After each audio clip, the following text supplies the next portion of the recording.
Welcome back to Northamptonshire Football Podcast. We're back again. Been a few weeks, lads, hasn't it? It has. Good to be back. Good to see you again. Obviously, we're here with Rhys, Kettering Nomads manager. Joe, how you getting on, mate? You alright? Yeah, great. Obviously, delighted at the minute with how the season finished for us. So. You're buzzing with it, isn't you? The lads buzzing.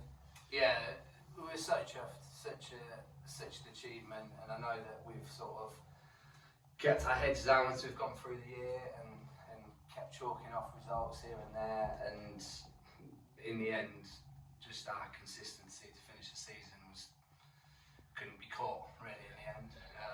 And Lisworth, to be fair to him, probably had a bad 9 days and dropped some points, and that got us back in it, and then we didn't give them opportunity to get back at us really, and yeah, we were so chuffed with how it finished and to get it done, and thankfully didn't have to go to Harpole on the last day and need a result, because that would have been a tricky one.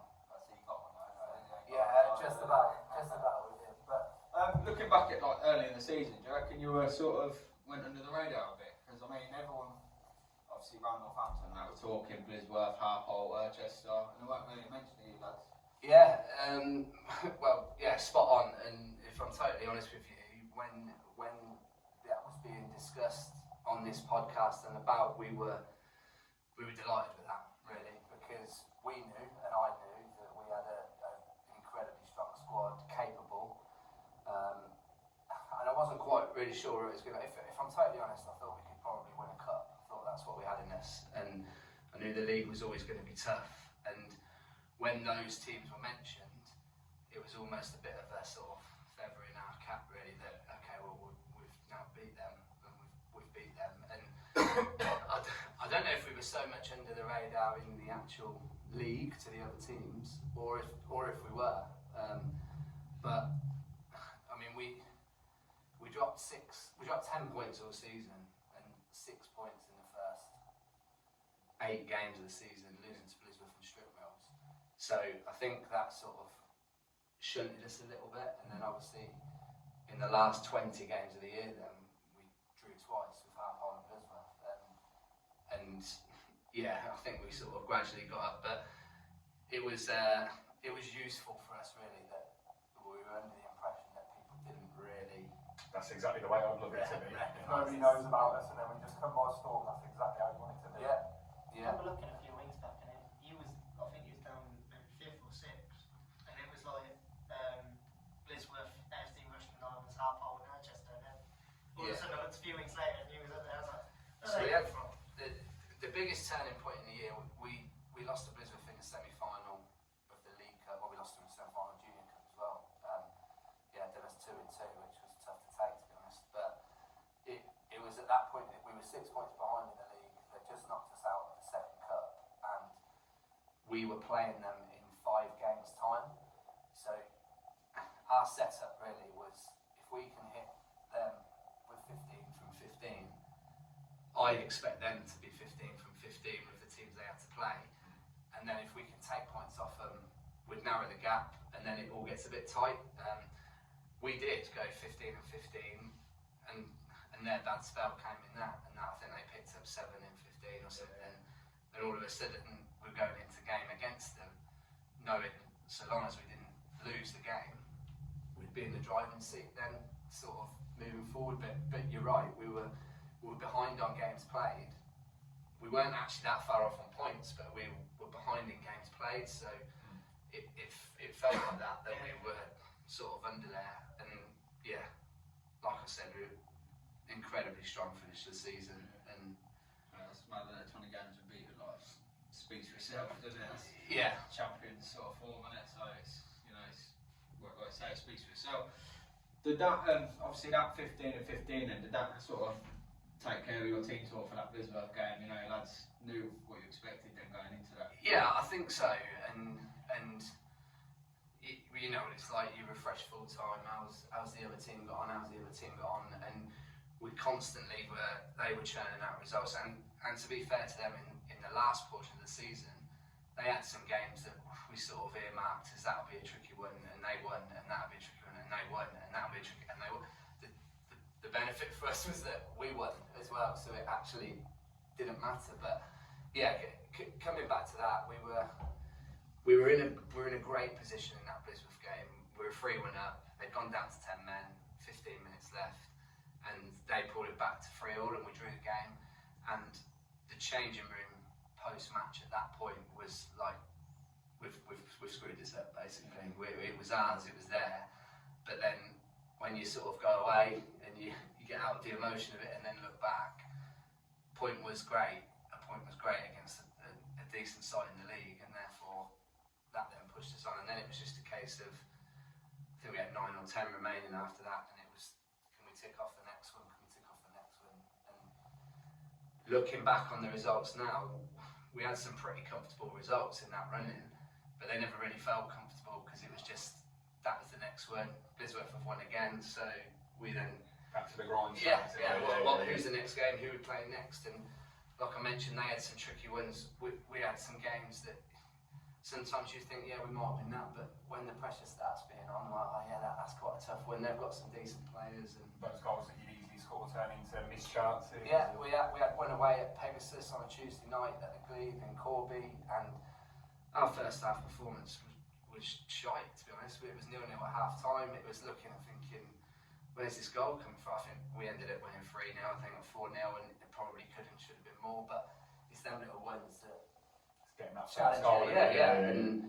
and the lads on the pitch, they recognise that until you score, like, oh, we can't drop points today, and everything starts being a little bit nervy. But yeah, like I said, really impressed. Like a great bunch of lads, punching well, to be honest, and yeah, some really decent lads in the squad, and it was good to get it done. It's the competitive league, like, you know, as well. So which league have you got to now? Yeah, the same one. No promotion.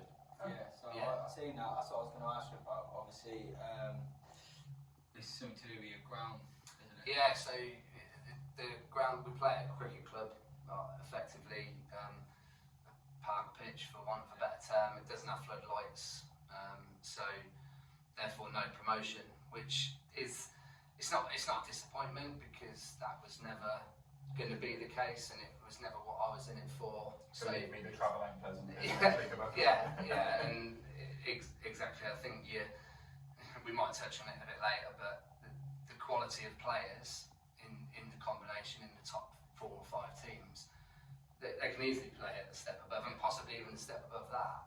It's just, the difference is the commitment to being in London on a Tuesday night and all of that, and we wouldn't get that. We wouldn't get that commitment from our group of lads, but that doesn't mean to say that I don't think we can compete at that level. I see John Durham, is it? Yeah. He sort of come out and said after he won the league that it's a shame, because he says there's UCL teams and Spartan teams that wouldn't touch it, basically, wouldn't go nowhere near you.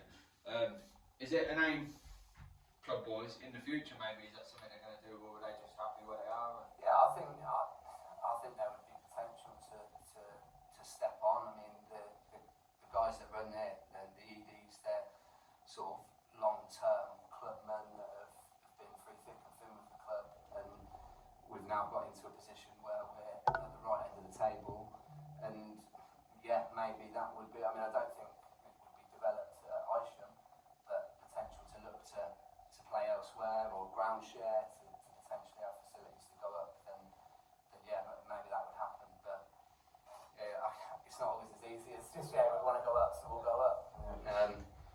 Although I guess Martin and Manchester have done it back to back, going sort of third and third, or wherever they finished, 3rd and 4th. Yeah, so Manchester gone up to Spartan, haven't they? Yeah, that's fine.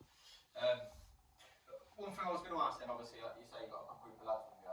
What sort of, I mean, if you've got someone like John saying they're good enough to compete in them high leagues, what keeps them at Nomads?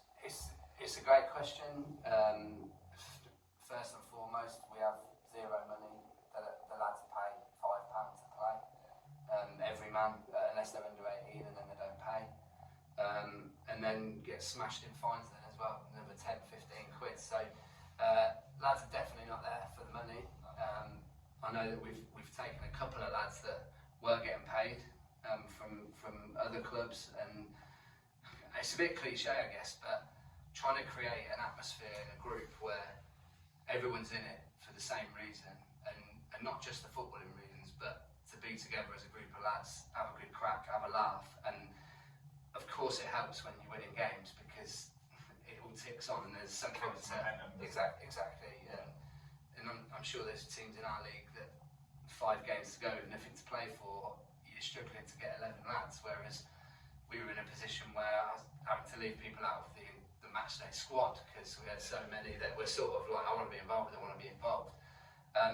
yeah, what's the secret? I guess the reason I got involved in Nomads in the first place was because I knew 3 or 4 lads there from when I was playing at Wellingborough, and that's the bit that I miss the football, like the group and being with the group, and I think we've managed to harness that with a pretty experienced squad, or old if that's a better word. Like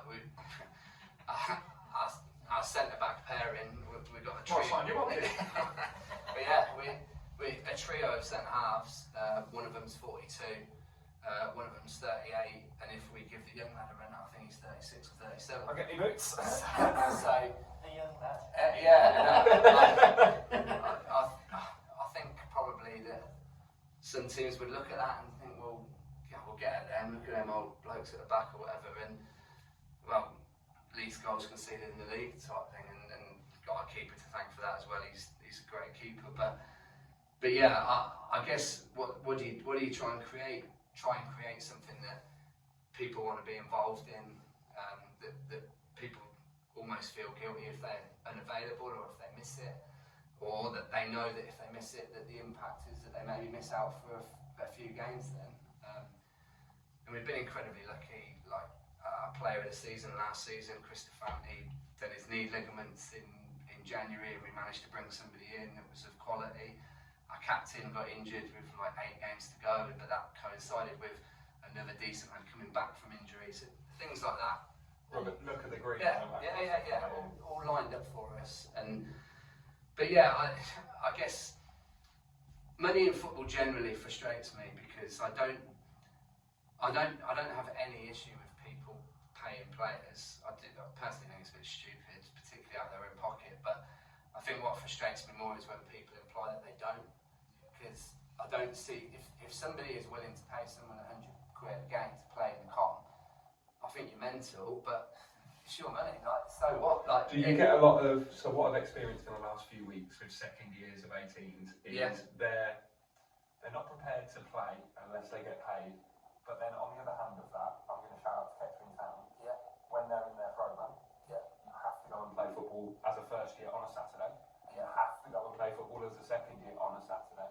Yeah. So some of them that are at Rawns, as an example, Charlie Wilson has had 2 years at men's football, and he just turned 18. There's some lads that I know that have had no experience in men's football, and they're expecting to pay 40, 60, 80 quid a week. Yeah. That's frustrating, isn't it?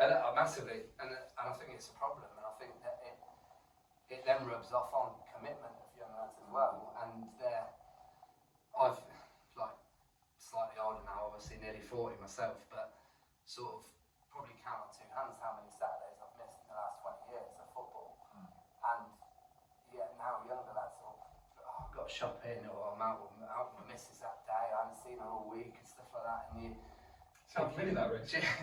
thinking, Jesus Christ, like it is Not for sure. few hours on a Saturday type thing. So that's a frustration, and I do think there's an air of, I don't necessarily think it's just young lads. I think there's generally a perception of like, I'm good enough to get some money, and if I'm not going to get some money, why am I not? And why can't? Oh, I'll go and play for them for 10 quid more, and it like that just it baffles Should me. be the level of the game, really, shouldn't it? Well, when Bo, go back to your actual question, like, what are you involved for?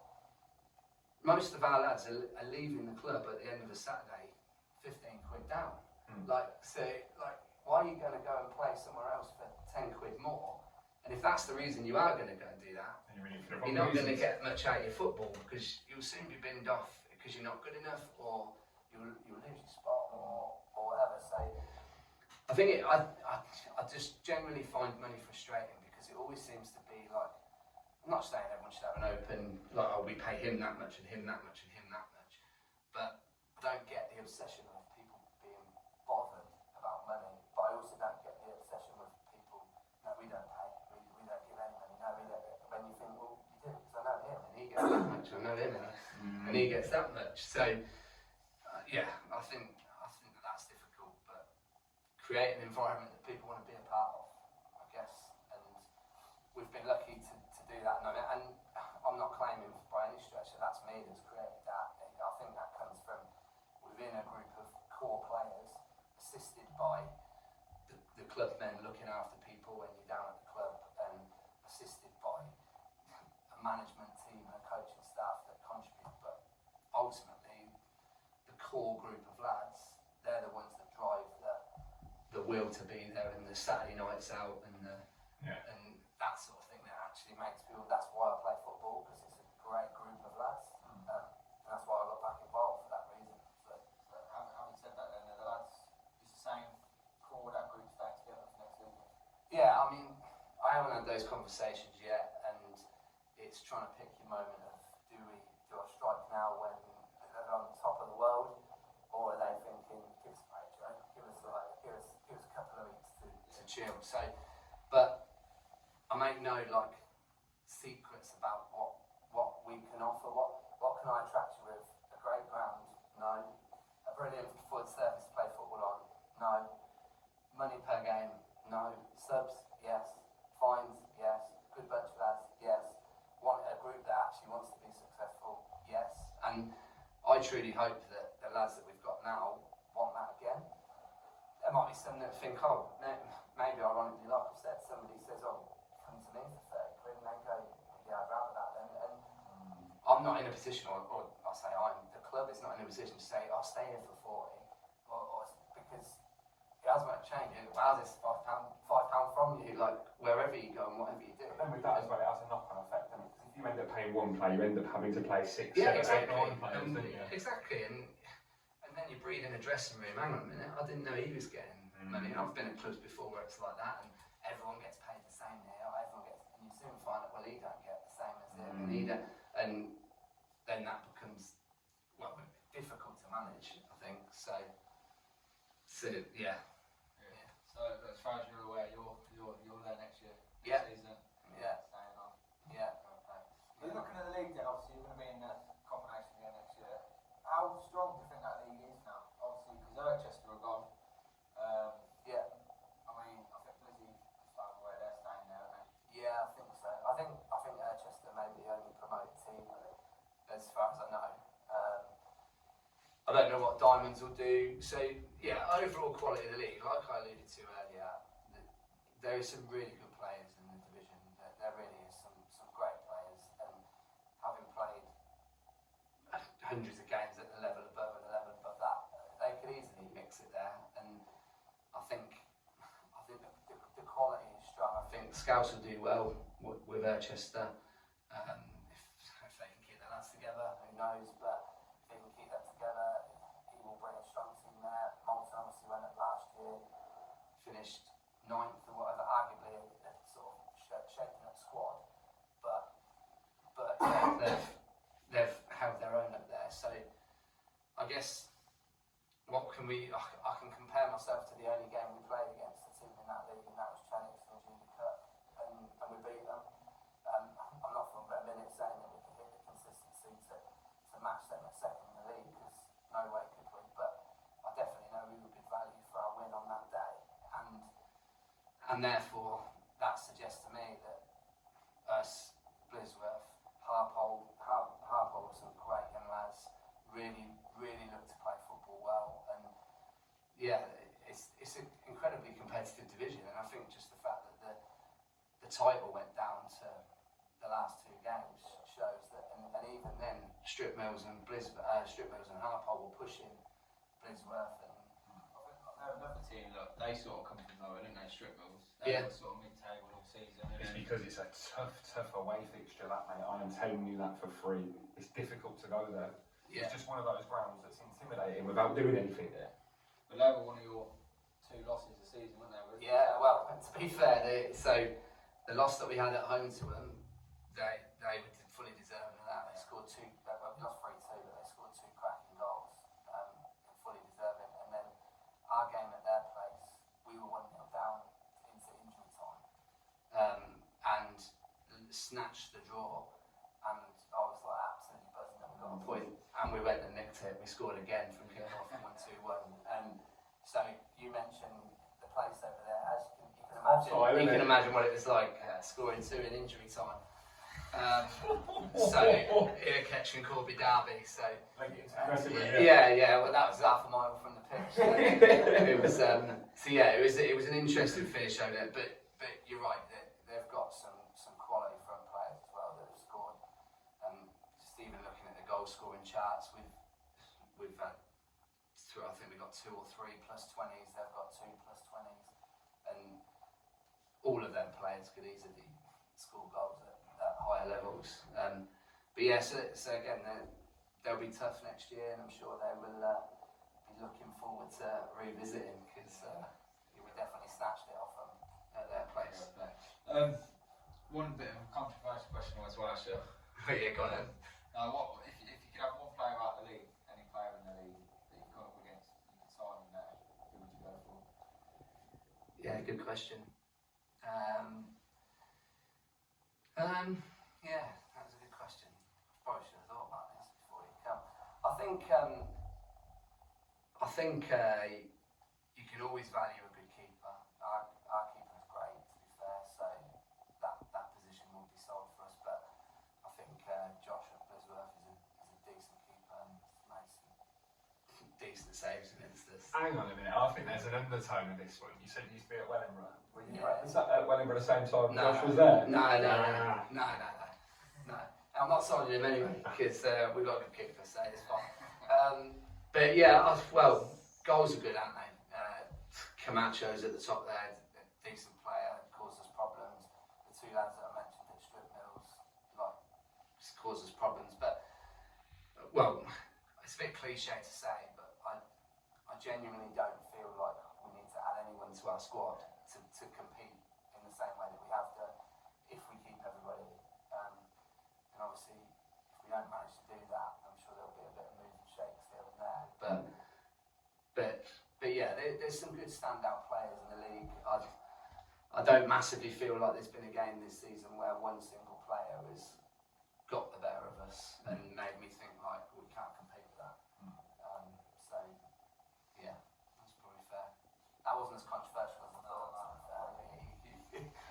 Now the next controversial, yeah.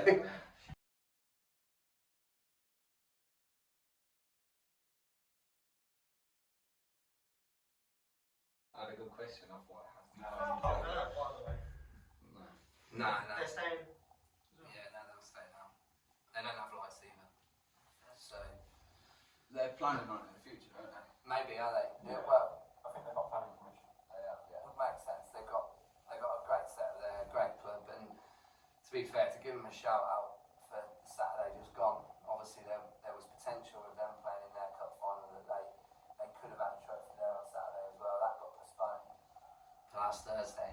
So for them to turn up on Saturday, we had a crate of beer and some bubbly in our changing rooms from them to congratulate us on the league, and really looked after us. And you mentioned about them for the future, a really young squad, and if it was as easy as just throwing floodlights up and moving up the leagues, then they've got potential to do that. I think they massively outpunched the fact that they're a village club, and they've got some really talented lads there with 2 good managers as well. So I think them, like you say, building, well, if it's a stand or just floodlights or whatever, will help the community as well, obviously, because you've got the Cobblers women playing as well, don't they? yeah. So surely that'll push them on a bit as well, like you say. And it's going to be more than just helping out the first team. They do a lot. Like I say, they've got youth teams down to all levels, haven't they, as well? Yeah. There's a lot going on there. Looking at obviously winning the league, going into it next year, what's your aim? Are you going to hope to do? That's the worst question of all time. The answer is to win the league again. I was going to say, not push on a bit better in the cups, or Well, obviously. Typical Man United. Do you want to win the league again? Yeah. Do I think we can win the league again? Yeah, of course I do. Maybe ask me that again. My question wasn't. For Do you want to March. win the league again? Are you going to go for cups? Yeah, I mean, well, like I said, we I don't know what the actual time of the month or the year it would have been. It would have been about February, and we were like eyeing a long shot at a treble, and in order of preference, if we could beat Blisworth in one of the semi-finals, we knew that obviously Malton would have been a tough game in the Junior Cup final. Harpole, as it was, would be a tough game in the League Cup final. So there was definitely no gimmies, but I did sort of think, yeah, the cup would be good. And then obviously, like we've already discussed, the tide turned a bit, and it became the league that was the one then. And obviously, I'd sit here and say it'd be the league that I'd always choose because that's the one we got. But I think, yeah, if we could convert a cup, we were obviously unlucky last year in the Junior Cup. But before I was at the club, they'd won the Junior Cup the year before, and then Junior Cup final again last season, and that was an interesting game, to be honest. You were there, was you, for that? Yeah, I was there. Yeah, I was manager for that. So. What happened after the game? Yeah, I mean we can. Yeah, I mean there weren't much after the game, to be honest, because most of it happened out on the pitch. But yeah, it's a hostile rivalry, and mainly because we're both punching at the top end of the league, so it's always going to be a hostile rivalry. And yeah, the way that game finished, we had an injury time penalty that was missed, the follow up that was missed, then a kick off as a result of that. We had a lad that did something that he shouldn't have done on the pitch. That was dealt with, but obviously as he then travelled off the pitch, there was then more going on in the tunnel. And well, the shitbag I am, I got myself on the pitch because I don't want to get involved in any of that shit, to be honest. So there wasn't really that much after the game because it was done. Literally, I think there was 7 minutes added, and I don't blame the ref, but I think he played 3 or 4. Get me out of here. And I guess it was just a shame that'd be why the final was remembered, really, because yeah, it was 2 good teams going at it. We were a bit disappointed pre-match that Nat was involved with them. I still haven't really let that go, to be honest. But that was a decision that the league had made, or the NFA had made, and I know there's a bit of a hoo-ha around Malton and Rushden, and he had 80 on here and what have you with regards to that one. So yeah, that was a frustration, but overall, if you can see 3 goals in the cup final, you don't necessarily deserve to win it. So we can't have too many complaints, to be honest. Are you, obviously saying about the rivalry, you're kind of happy that they've not been gone at Blisworth, and you still got that next year, you've got a game to... Yeah, I mean, I guess if we finished higher than in the league and they got promoted, I'd feel a little bit like they would probably think, well, we got what we wanted, and therefore, whereas I know that they will be disappointed. Obviously, they've lost again last night, and so a bit like us, they were probably eyeing a treble, and have now had 2 shots at a trophy. It's down to 1 shot, and yeah, it'll always, like I say, it'll always be competitive against them. They've got some good lads. I think for the quality of the league to be involved, you want the best teams to be involved. As nice as it is to win 5 and 6-0, the closer games are better. Yeah. So yeah, happy that they're around. They can stay around. That's fine. Do you think, how do you get on with the lads there now? Obviously that game, say you don't want to remember the final like that, and say it's a fierce rivalry, but sort of when the final whistle blows, is it all friendly? And... Yeah, I don't know if friendly's probably a bit generous. I think that I know several of their lads from previously playing, and Eddie and Daz and Ryan as well, the management team. And I think you know what it's like in football. You celebrate your wins, don't you? So I haven't actually beaten Blisworth in the whole time that I've been at Nomads. I've never managed to chalk a victory against them, but I think historically we've celebrated wins well, and make your bed you lie in it. So they celebrate their wins well against us, and then that understandably breeds a bit of what like when they did us in the cup, that their speaker come into the clubhouse and was sort of playing in the clubhouse, and they were all singing and that, and it was like, yeah, I'm not really a fan of this. So, but they had the right to celebrate changing rooms, celebrating there, and then when you're in the bar, the job's done, the game's done, and you move on. But there's definitely there's no animosity outside that. It's obviously pleasing for us that we got one over on them in the league because they were favourites to win it, and yeah, we managed to turn that around. So that's pleasing from our point of view. But yeah, it's just another team, really. Yeah. Just another team to play. Enjoy your wins, is what I say, and then if you don't win, let the other team enjoy theirs, because that's what it's about. So obviously Rochester going up as well. Do you know what the league looks like this year? Is anyone new come into it? I don't know who won in Division 1. Don't know if you guys. I think maybe Findon were up there. Findon Bolton. It might have been Higham actually. I think Higham might have done it. I think quite well, named Steve Ostler and Steve Whitney. So I imagine that. I imagine they would get promoted, which would be good. Two got finals as well, didn't they? One Yeah. lost the other. We had Rothwell, Hightown. Higham, and then who was second? Was it Findon? So because Rothwell Aztecs folded mid-season. Right, yeah. So with Rochester going, I guess there's potentially 2 promotion places. So I guess that they'll come up, and yeah, they're both decent sides. They've scored a lot of goals in the league below. So, I think some of them have come from Alfie Bowler at Higham. I used to have him at 8. Right, He's yeah, a very, yeah. very good striker. yeah, Terrible haircut, but a great striker. They're just before, isn't it? But it's a bowl haircut. It is a bowl. tough league, I guess. Like as in, I think Corby Locos actually won it last year ahead of Strip Mills. Strip Mills obviously had a great season. Corby Locos had a brilliant last 10 games, picking up some big wins. But before that, found the league tough. But yeah, I guess availability of players is what will impact that sort of thing. And yeah, and then if you're out the running for things, it makes it more difficult.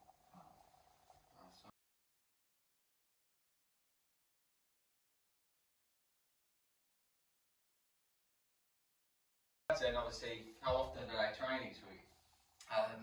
Yeah, so we have them in every day. Train once a week for an hour on a 4G Astro, or a third of a 4G Astro over in Kettering.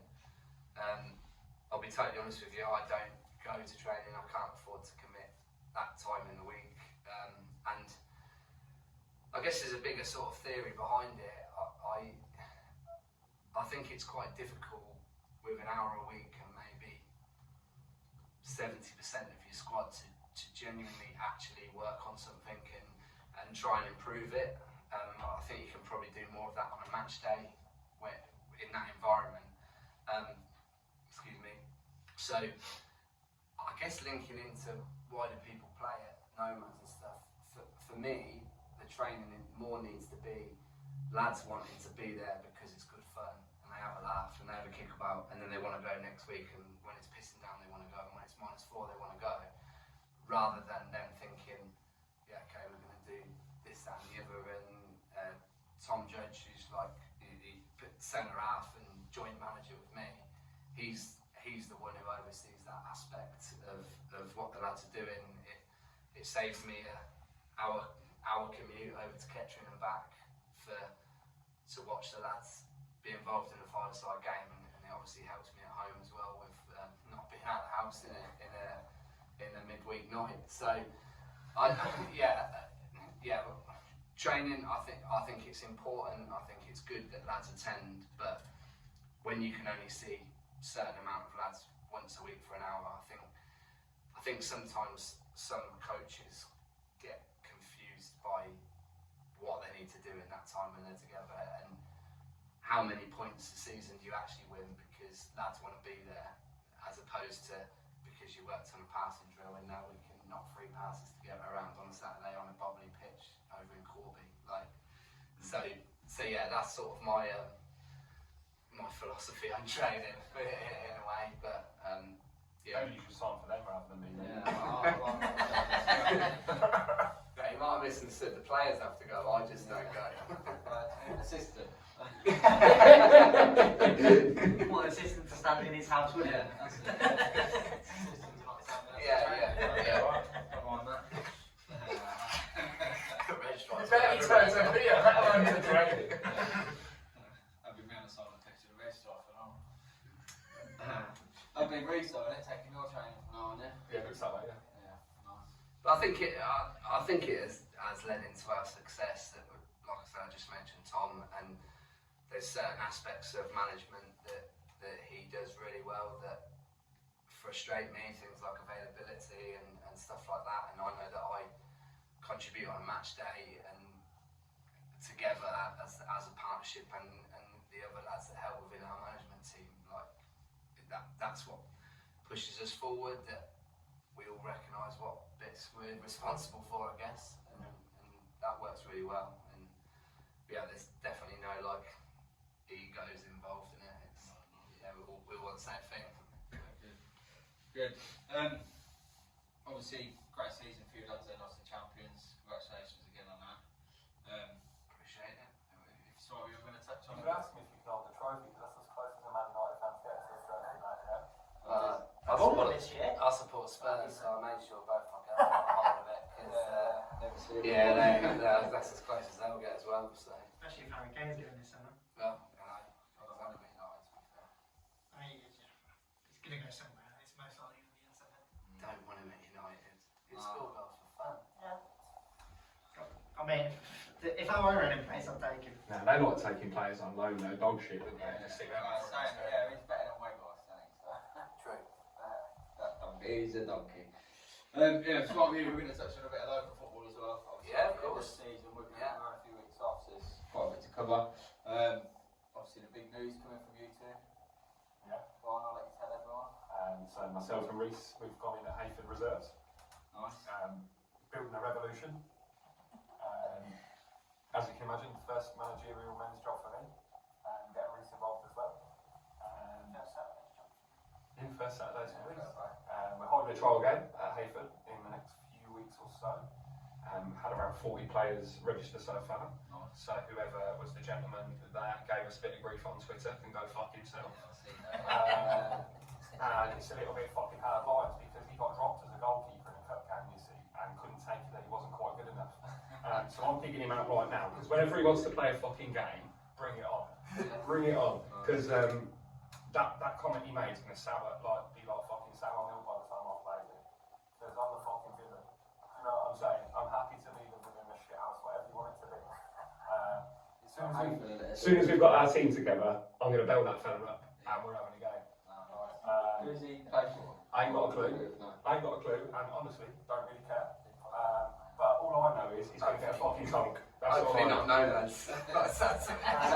No, but I think he's got a bit of a history with the club, if I'm truthfully honest. But Yeah, I think I'm more thinking at the club. but ultimately, I'm there now. So people that know me and people that listen to that podcast know that I am not your namby-pamby football manager. I don't suffer fools gladly. So that particular gentleman will find out the full force of Sam and Rhys as soon as he decides to come and play our team. So tell us a bit about Heyford then, because I know last season wasn't the best for them. It wasn't. Their reserves finished bottom. But from my point of view, they did. But from my point of view, there's only one way from there, isn't there? Yeah. And that's it. I mean, are they changing sort of the way they work then? Have you looked in there as well? I'm not too sure of how it worked before. I can only go on the basis of what myself and Rhys have planned. We've got somebody coming in to do a talk with the boys once we've signed us all on for mental health. We've got a gentleman coming in from Gamblers Anonymous to kind of cover all those type of bases. So we're kind of trying to move forward in a more new age type of coaching style. And as I said, we've got 40 signed on for the trial day, including some quite big names, to be fair. Surprising names, but I'm not going to give away too much because I don't want to go and sign with somebody else. One of their strikers that we're looking at is definitely capable of scoring goals. Who is it? No, it's not you, mate. And this fella's been with me at a couple of clubs. So yeah, watch this space for the big announcement. Fair play.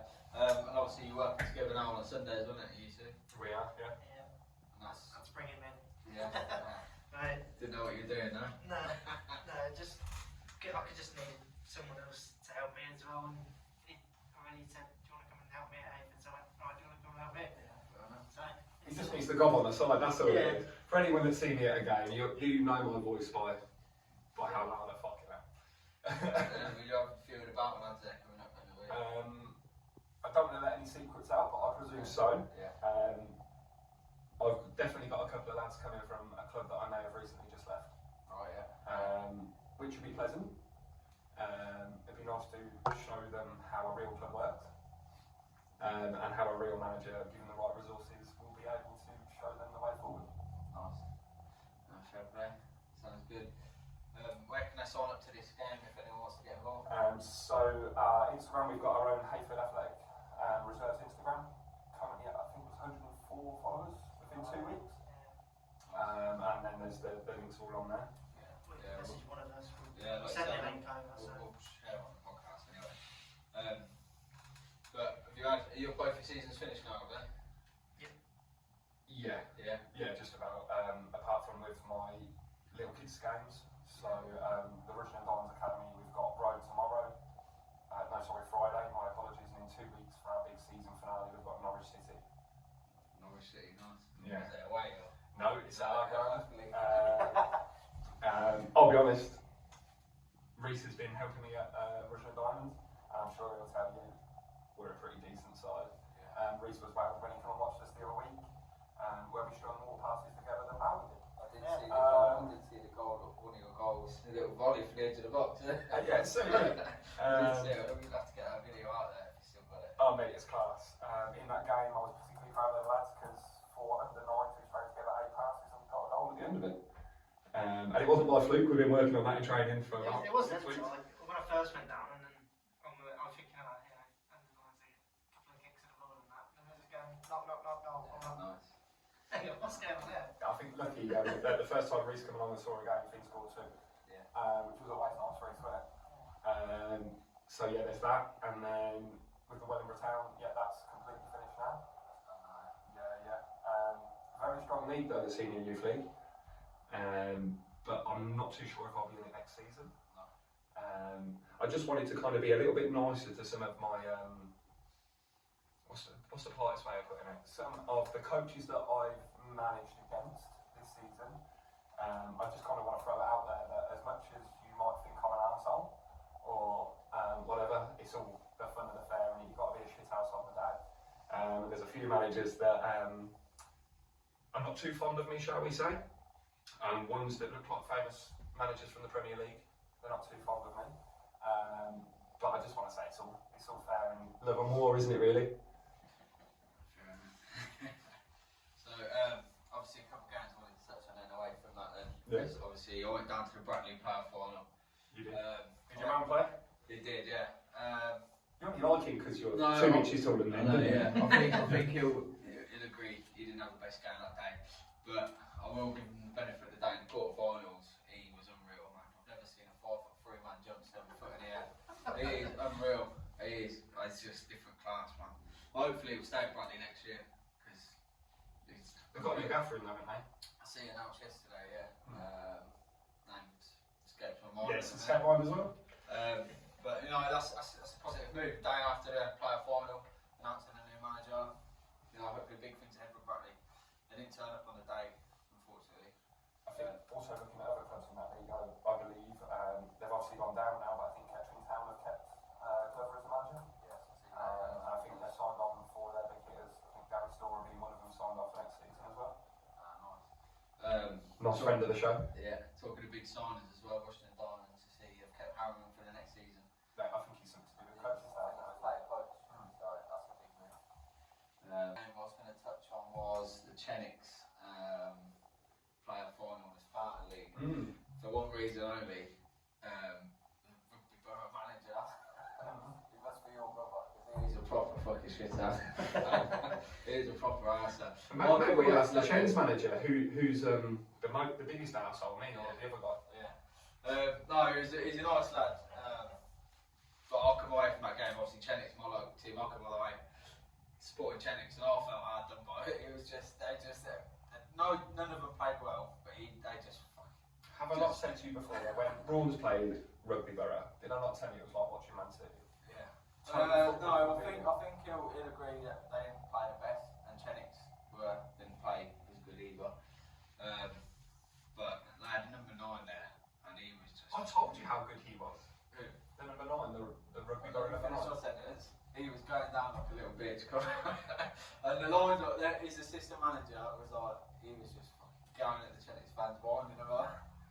I've never seen them like it. It was funny, but I come away from it thinking they're fucking dirty bastards and cheaters. But then I look back and I thought, you know what, they deserved it. They played well, and the referee had a shocker, a proper shocker. I'd prefer not to comment about referees in this league. Yeah. Yeah. What was that? Because I'd like to get some decisions next season in the leagues that I'm going to be in. So I'd prefer not to say a word about some of the referees, Trevor, how good or bad they are in this league. Or if they move out the centre circle. But I don't know who the ref was that day, but he had a proper shocker. Didn't affect the result on my own, but it was very strange performance. Looking at pre-season, and obviously season's finished. You lads got any games lined up already? Or? We have actually, yeah. We've got Chris Bayliss' Harpole Hay, I believe it is. Oh, nice. And I think we've got a new team. Sorry, Rhys, I haven't even told you about this one yet. A new team that's come about, messaged me and asked for a friendly as well. But we're just going to get that confirmed after that trial game. Yeah, nice. Nomads got any friendlies lined in already? Or? Not my department. So I don't know. I'd imagine so. We tend to sort of line them up with similar. I know that the gaffer at Wootton St George has contacted me to say about a friendly, so I'm sure we'll get one sorted with them. And normally do a couple over our way. But Yeah, nice. Are you, obviously cricket season is there as well. You'll have to be all the way, will they? yeah, we didn't play at home until the 5th game of the season, or it might have even been the 6th game of the season. So we have to start away. Well, all summer we're obviously away, and then at the back end of this season as well, we had to play 3. We were really lucky to get a Rothwell Carims for free, which is much better Set up there, isn't it? Yeah. We were there at that game when you played. Yeah, of course, yeah, the Heyford one, yeah. So we had 3 home games, if you like, that ended up being there. But our away record, we didn't lose a game away all year, so there was no issue to really move out of Isham to go and play away somewhere else because it was fine. Nice. So, Obviously, any plans for the summer? Then you just celebrating, yeah. yeah. So we had we had a good celebration Saturday. Massively over the top from the outside, I would imagine. As in, we really enjoyed it, really celebrated it, and Sounds like you're fit in, mate. but like I said, alluding to why the lads want to be involved, why do they want to play for Nomads for reasons like that and days like that. Really, it was great. It was why you play football. But yeah, a bit of time now. We've got a presentation this weekend. We've got our end of season due a few weeks away, like the fines money type thing. And then I guess before you know it, you'll be eyeing up when the lads going to come back in and run some of that beer off or whatever. That's it, yeah. Sounds like you're running a long top, Jordan. Yeah. Sounds like you're on it for next season. You'll get Jeremy and John next season. I reckon I'll be losing this following season after. Any other business before we move on? The only other thing I wanted to touch on, obviously, the vote's closing for Best Podcast. It is. Wanted to thank everyone for voting. Obviously, we don't know when the winners are announced, but I think it's week on Friday. is it? Nice, yeah. So we wait the result, but to be nominated was an honour. So thank you to everyone that did vote and got us there. And if you voted again, thanks. Any other business from you, lads? No, I don't think so, mate. No. Don't think so. Appreciate you having me on, guys. And good luck with it. I know that there's a good following on this, and I think if you keep up with it, there's definitely an audience of an interest. People want to be involved, and it's obviously a bit of a time commitment on your part, and getting to games and stuff is not easy. So yeah, fair play to you all for bothering, to be honest. It's good. We've got a few things lined up for the summer, so So who's one of our next guests? Is it the Luke Abraham Memorial? Yeah. Process?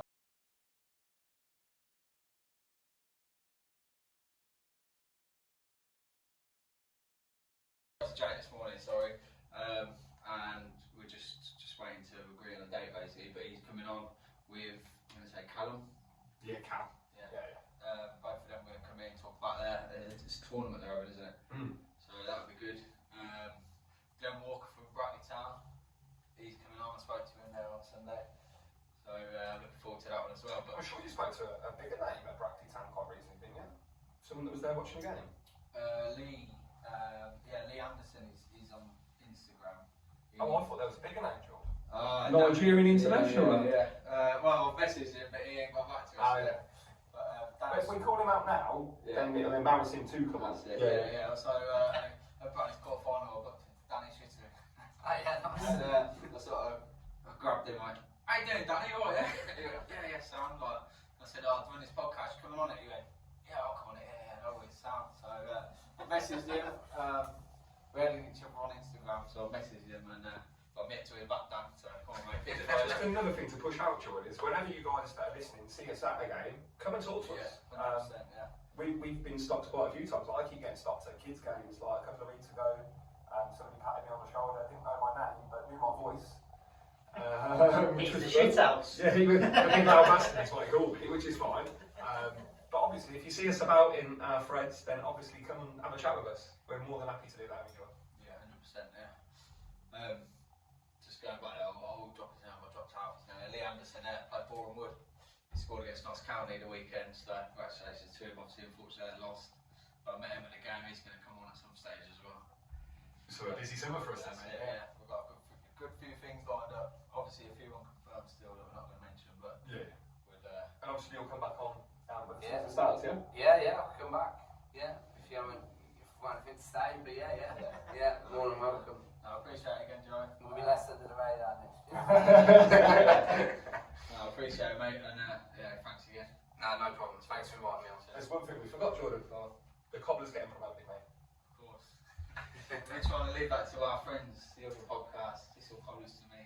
Oh, yeah. Obviously, we'll wish cobblers congratulations. And Did you see on the Twitter today that I think there was either a supporter or somebody in the news that had to get a Sam Hoskins tattoo? yes, Tim Oglethorpe, he works for BBC Northampton. Oh, is that what he is? Reporter, yeah. He looked petrified in the picture, by the way. I think he said. Is it 20 goals or something? Yeah. But it's on the inside of his arm, and I've got a tattoo there. It fucking hurts there. I will say that I'm a bit disappointed. I thought it was going to be a portrait of Hoskins. I'm sure I read down online. And it just his initials and the goals. Yeah. I'm sure I read online it was going to be a portrait. But obviously, if there's anyone that does want to come on the show, how do they get in contact with you? Yeah. So I'm sure everyone's got us on Twitter and Instagram, but it's NPTN if not. NPTN football, sorry. But I spam it everywhere, so I'm sure you would have seen it about. And we're also on Facebook as well. Don't forget that one. Yeah, that's my worst on Facebook. Oh, no, that's why I took you out on it, mate. So you Yeah, can but be you've back. got control of Facebook. Don't know what you mean, mate. Yeah. Don't know what you mean. There you go. But yeah, no, just send him a message if you want to come up. But thanks for listening anyway. And thanks again, Joe. Cheers. No problem. Cheers.